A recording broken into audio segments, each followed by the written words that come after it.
Okay, and we're taking a look at the film A Nightmare on Elm Street. Now, A Nightmare on Elm Street came out in 1984 and it was directed by Wes Craven. Okay, and as it was directed by Wes Craven, it was produced by Robert Shea. Of course, the actor was Robert Englund, which was famous in the 80s, starring in the show V. And Robert Englund is a very good actor. I think he even went to college. He went to the University in Detroit. Okay, so I'm just gonna get into it now. A Nightmare on Elm Street is a horror movie. A lot of people love the movie. You know, everything from rappers to rock and roll artists would use Freddy Krueger in their music videos, keychains, T-shirts, magazines, books. There was even a Nightmare on Elm Street TV series for a while. There was comic books, cartoons, anything you can imagine. Freddy Krueger had a cult following. Now, as horrible as Freddy Krueger might seem, I have a different interpretation of what's going on when you watch A Nightmare on Elm Street. A lot of people blame Freddy Krueger for the horrible, the horrible things that are happening. How people are falling asleep, going into dreams. He's mutilating people, yada yada yada. But if you go back and you start with the origins of the Nightmare on Elm Street film, he basically was a child killer. He went after younger people, and he used to work at a factory, and he would take them back to the factory and, torture them or do whatever he was going to do with them. And basically, these people were coming up missing, they were coming up dead. So the town went after Freddy Krueger, and they took him back to where he worked at in his boiler room, and they basically burned him. Oh, no. Okay. He got arrested, and he went to court, and he got off on a technicality. That's the story. He got arrested. He did get arrested. He went to court, and there was something in the paperwork. He got off on a technicality. So the townspeople and the parents were mad. So they got a hold of him and burned him alive at where he worked at a shop, supposedly. So Freddy Krueger's, now you have two Freddy Kruegers. The Freddy Krueger when he was alive, and Freddy Krueger after, allegedly he died. So now Freddy Krueger haunts the children of Elm Street through their dreams. But the funny part about it is all the parents of the children on Elm Street know who he is. They know what he was doing. They know, they were there for the whole thing. They're the ones who killed him. So the parents keep misleading the children and telling the children that they're crazy or they're hallucinating or it's just a bad dream or Freddy Krueger's not real. They went to the extent, Nancy's parents went to the extent of putting bars on her window, taking her to dream clinics and stuff, and they really wanted to figure out what was going on. And at the last resort, the mother had to tell her the truth. She showed her Freddy's glove, explained to her the whole story, and basically said, we knew who you were talking about from the beginning. We're the ones who killed him. Well, that might have saved her a lot of pain had the parents been honest and come out and said in the beginning, that sounds like the guy we killed. And so people are watching Freddy Krueger go through these episode after episode, mutilating all these children and the young teenagers, and the whole time the parents know who he is, but they just never say anything. So my take on it is the parents are mostly responsible because the parents knew who he was. The parents know that how can all these children be making this up? So that's my take on it, is the parents are more responsible for this continuing than Freddy Krueger is. And it's an interesting film. Actually, the first Nightmare on Elm Street, the second Nightmare on Elm Street, they use the original house, which is in Mid-City, Los Angeles. It's right down the street from the house that they filmed Halloween at. So if you ever take a tour and you go to the Nightmare on Elm Street house, the Halloween house is right down the street, same street. And, so the first two films, they used the original house. Then after that, they used stage houses. In Nightmare on Elm Street 3, they used a stage house. In Dream Master, all the houses after that are staged. A lot like the movie Psycho with Anthony Perkins, how Alfred Hitchcock did the first one. Then I believe the second one, they used the same house. Maybe they used the same house in 3 of them. Or maybe, I don't know. The fourth one definitely was, and Psycho, the fourth one definitely was a stage house. But no, If I remember, the first one was the original. Then after that, they used the movie sets for the second and third one and on. But anyhow, so and Freddy Krueger is an interesting character. Actually, the movie, when you look at the movie, you really can't say is he in reality or not, because he comes in through dreams, which is interdimensional, but he has made it to physical reality. In the first one, Nancy pulled him out of the dream when she discovered she could pull his hat out. She pulled him out of the dream, and then she took her power away from him, and he basically disintegrated. In the second one, he comes out in physical reality. And there's more of them. You know, in Freddy's Revenge, that's how they killed him at the end, was he came out in physical reality. So he's like a phantom, spirit, ghost type entity, but then he has the ability to transfer over into physical reality when needed. This film reminded me a lot of the movie Wishmaster. Wishmaster with Robert Englund, I believe, directed Wishmaster. I love Robert Englund's movies. Robert Englund is up there amongst my favorite actors. You know, amongst my favorite actors. And Tony Todd, who played Candyman. I know him and Robert Englund had did an interview one time. I listened to it, and I thought it was a really good interview. And for those of you who don't know, Tony Todd not only played in Candyman, he also played in the movie Lena and Me, based on he was a hall monitor based on the true story of Joe Clark, who went up against the Board of Education to take his school back from drug dealers, yada, yada, yada. And it was a very famous movie in the late 80s. Okay, so some more information on Nightmare on Elm Street. This is the kind of film you can research forever if you want sort of a hidden symbolism approach to it, because it has so many fans. Nightmare on Elm Street fans aren't going anywhere. You know, they're going to be around for a long time. Every time you type in Nightmare on Elm Street, you'll see there's people all over the world. Kind of like the actor who played Kincaid. Let me find his name. The actor who played Kincaid, he had a following. He had like a whole club in Thailand. And like he didn't even know who the people were. He had a whole following in Thailand. Like they started a club just for him.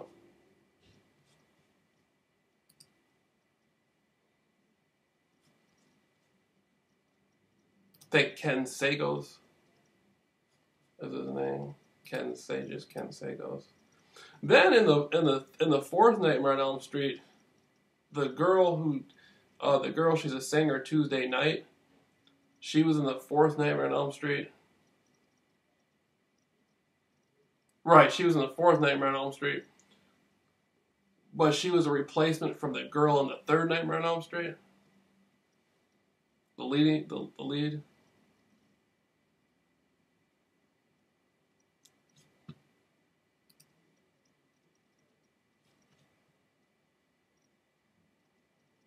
Yeah, Ken Sagos. Kincaid. Okay.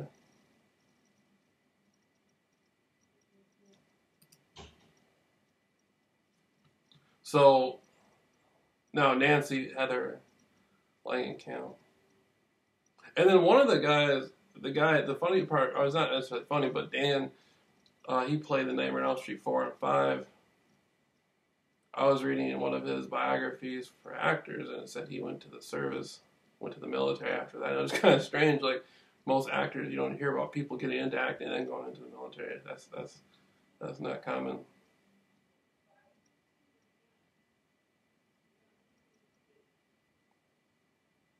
I'm going to have to come back later. I can't remember the name.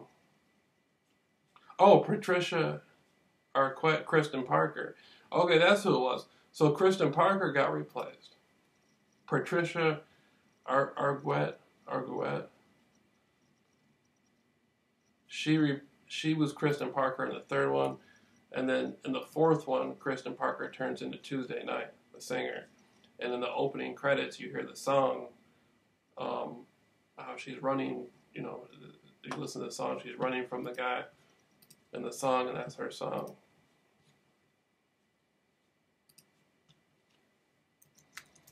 And if you go through and you look at all the parents throughout the series,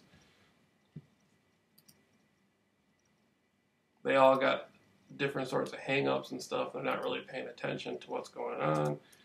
And not all of them know who Freddy Krueger is. They weren't all a part of it, but a lot of them were. And they're all in denial about it. So basically, you got a child killer running around butchering children, and because they're all in denial about it, and so they're just sitting there. Freddy Krueger is out of control.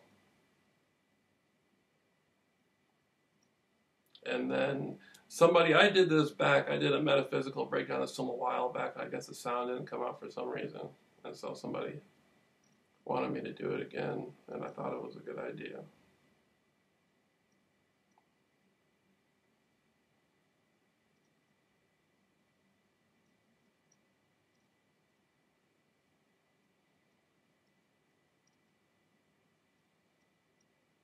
Then in the end of the first one, it was strange how he pulled her through Nancy's mother. He just pulled her through the window.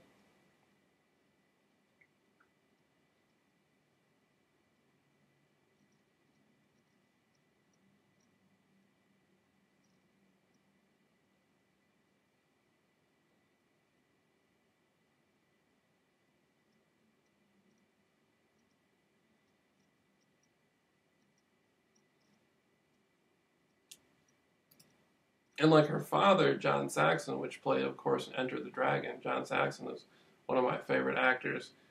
Him and Jim Kelly and Bruce Lee played Enter the Dragon. But John Saxon, he's the father, and he's a police officer.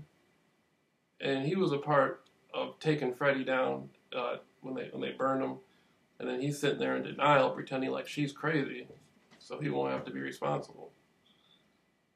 I love the psychology behind the film.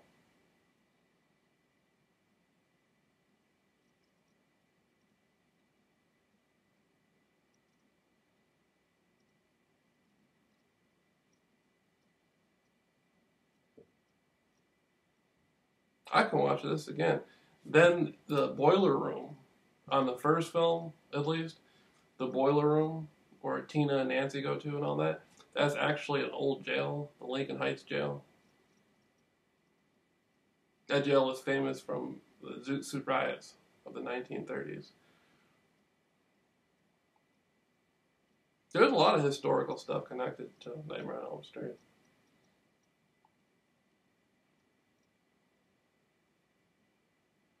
It was a great movie. I won't even go see the new one. I won't rent the new one or order it through the internet or whatever, or go see it. I just won't. I feel like I'm disrespecting the time. I feel like I'm disrespecting my experience of watching the original one if I see the new one. So I don't even want to do it.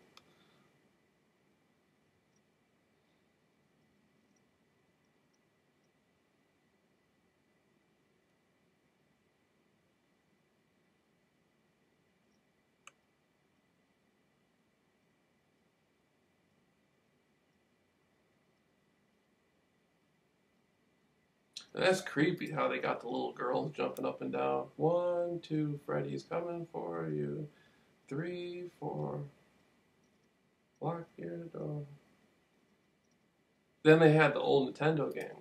I remember that. I played that a few times for NES.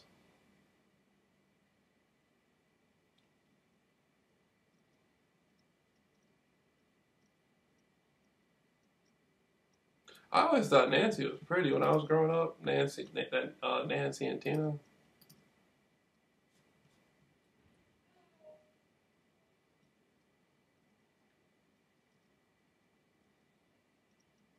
I wonder what happened to Tina.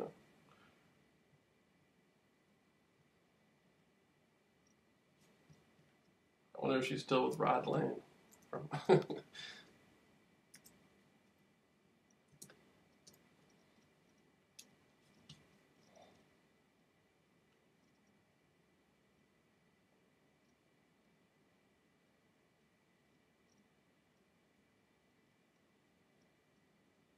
That's kind of funny how you watch movies where people are in high school, and in reality they're in their mid-20s. Like rerun from what's happening. He was supposed to be in high school during the television show, but in reality he was like 24 or something like that. Like these people are supposed to be in high school and they're, you know, they're grown adults.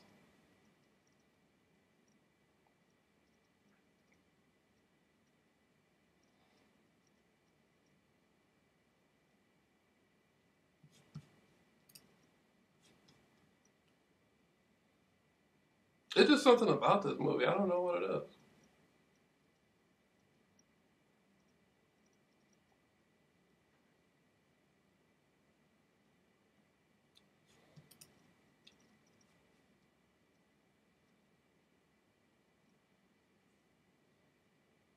That's Johnny Depp, of course, in the film. That was Nancy's boyfriend, how she watched him get massacred across the street.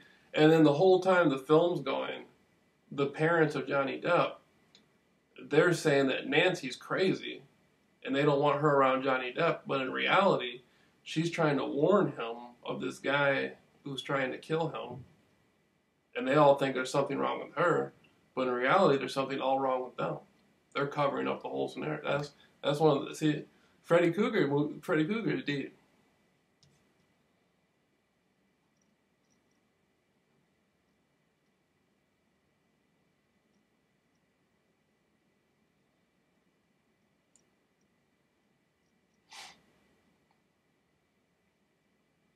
Freddy Krueger is deep. Like in the second one where he was driving that school bus and he just took off to the desert and they were going, no, no.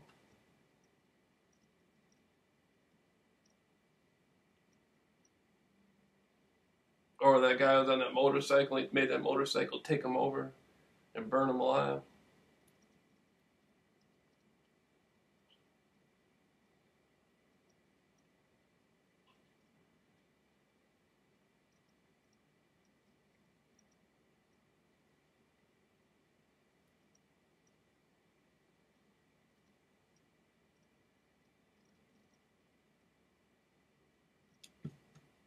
I think I'm going to use this picture for the thumbnail.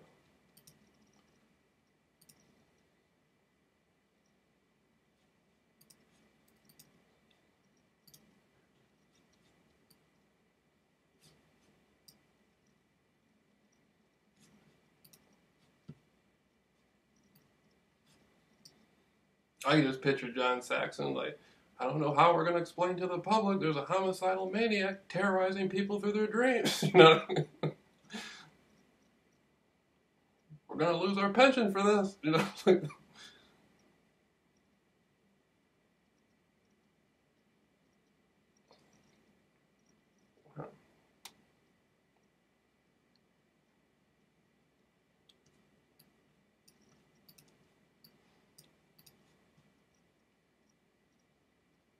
Freddy Krueger's slick too. Like he frames people. Like Freddy Krueger set Tina's boyfriend up, and then he didn't set Tina's boyfriend up, but they had nobody else really to blame but Rod Lane, and then he got him in the jail cell. But Candyman, scandalous Candyman sets people up. Candyman, the film Candyman, he set that woman up. Candyman is scandalous.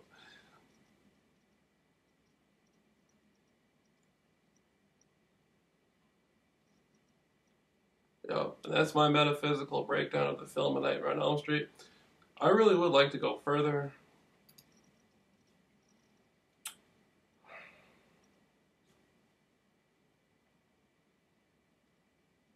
There's so many facts and stuff I can pull out. I'm sure if I went to a website, I could be on here all night. Elm Street facts.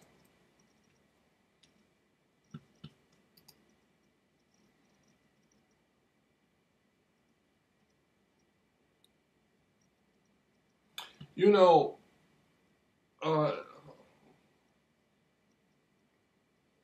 when this film first came out and it made it to television, I believe they played it overseas in Okinawa, and children were having seizures.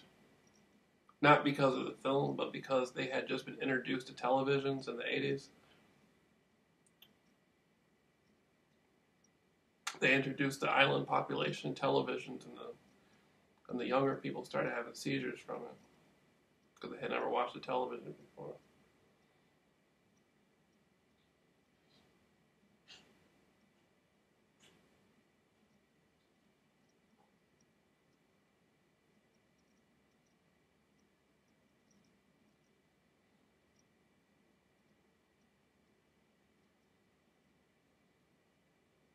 I wouldn't mind getting one of these people on my show.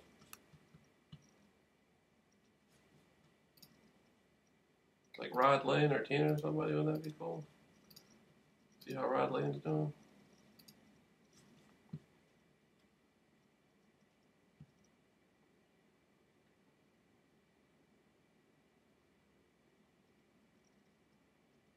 I like the fourth one, the poster, Terror Beyond Your Wildest Dreams.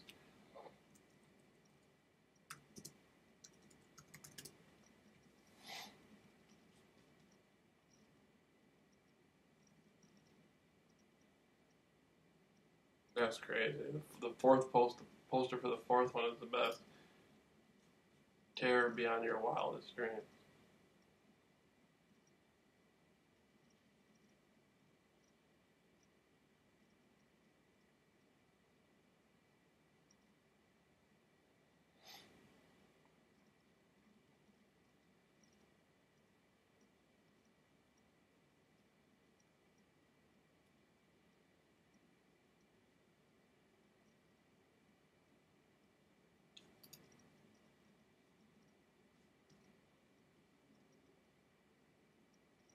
That'd be cool to be able to talk to Tuesday night. Wes Craven spent a lot of time on these films.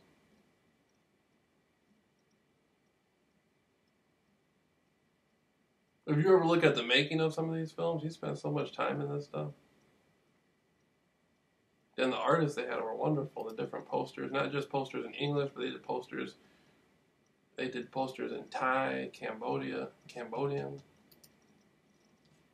third world. They like when they presented Nightmare on Elm Street, the whole series. I mean, they were presenting it not to third world countries. Like they really went all out.